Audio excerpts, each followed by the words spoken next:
Create vocabulary trainer in Excel VBA yourself. Create checkbox. Right-click the Sheet tab of the first worksheet and select View Code. In the VBA editor, click the Toolbox icon. Left-click the checkbox, Control in the toolbox, and then left-click an empty space in User Form 1. Checkbox 1 is now located in User Form 1.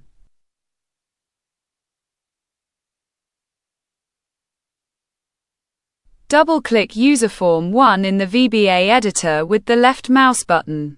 Enter the code from the video description into the Activate procedure.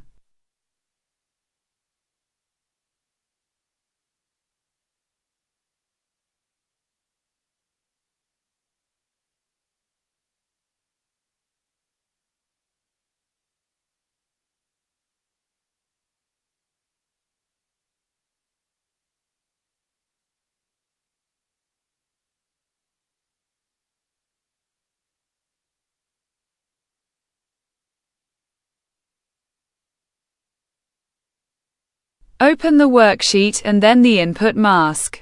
The formatted checkbox 1 will be displayed.